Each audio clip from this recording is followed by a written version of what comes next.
Depuis au moins le XVe siècle jusqu'à une date incertaine du XIXe siècle, se trouvaient ici les remparts de la ville et la porte dite du portalet. Pour entrer dans la ville, les remparts étaient percés de plusieurs portes dont la principale était la porte Saint-Jean qui donnait sur la Grand-Rue.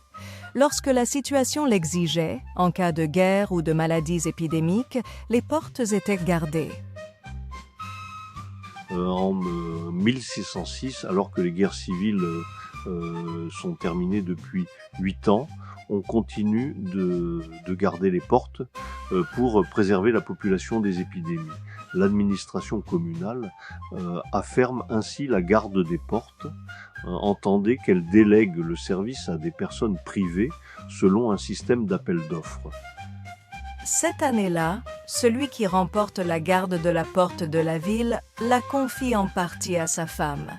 C'était donc bien une femme qui s'y colle et qui fait le job en ce début du XVIIe siècle. Il faut bien dire que ces dames apparaissent très peu dans les archives. Mais à bien chercher, on finit par trouver. Bien sûr, elles travaillaient beaucoup puisqu'elles assumaient les tâches dédiées à leur sexe. On les voit sortir par la porte du portalet, justement, panier à main, pour porter le dîner à leur mari travaillant au champ. Mais elles occupent d'autres fonctions, dont certaines auraient pu sembler réservées aux hommes.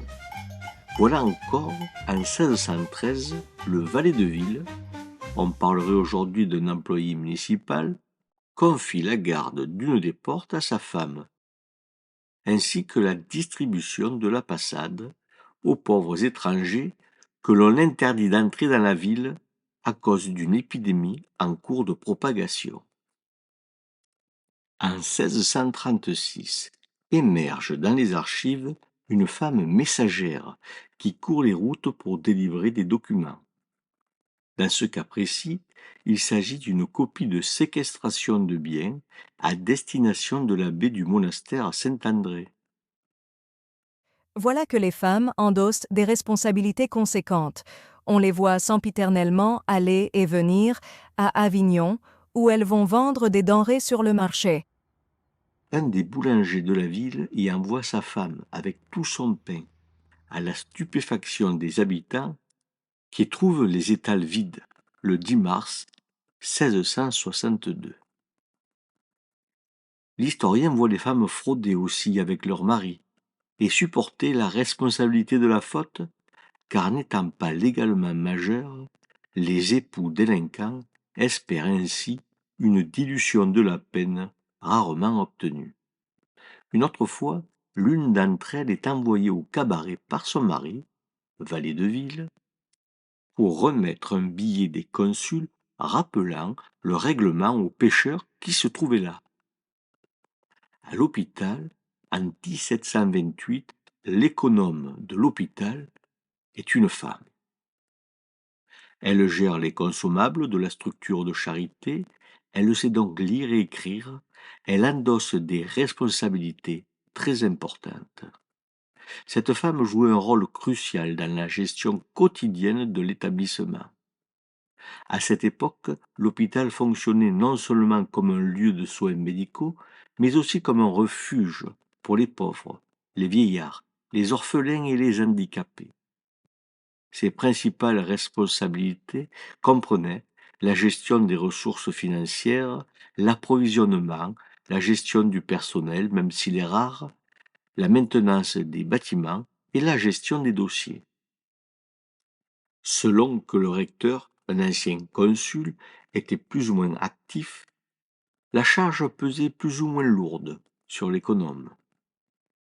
Et ici, en l'occurrence, Marguerite Plantier. En 1772, une femme prête serment dans l'hôtel de ville devant les consuls, c'est-à-dire les représentants de l'autorité municipale.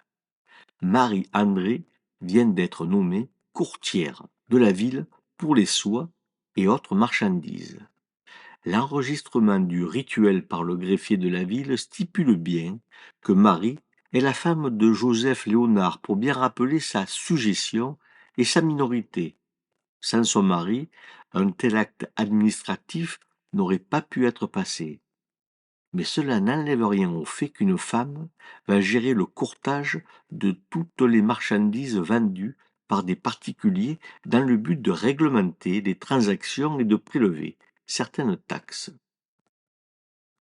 Ces rares exemples cités ici et quelques autres retrouvés dans les archives de la ville et les archives judiciaires de la viguerie de Roquemaure n'épuisent pas le phénomène, bien sûr.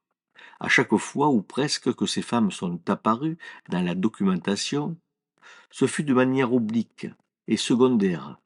Cela signifie que l'activité des femmes est beaucoup plus importante que ce que laisse en voir la documentation. Les archives judiciaires les montrent dans les cabarets, se divertissant, avec des garçons, au moins les jours de fête. Il y en a 120 dans l'année. On apprend même en 1719, alors que la monarchie demande à la ville d'augmenter le nombre des participants au conseil élargi, un large conseil municipal, que des veuves participent au conseil lorsqu'elles ont la tutelle de leur enfant mineur. Mieux encore, en 1776, elles prennent la tête de la révolte populaire à Roquemaure contre la translation du cimetière hors la ville. Quelques-unes seront jetées quelques jours en prison par le gouverneur de la province pour calmer les esprits. Quelques années plus tard, les femmes prendront à Paris la tête d'une émeute de la faim qui ira à Versailles chercher le roi. La Révolution était en marche. Elle ne changera rien au statut des femmes dans la société française. L'époque de la liberté et de l'autonomie était encore à venir.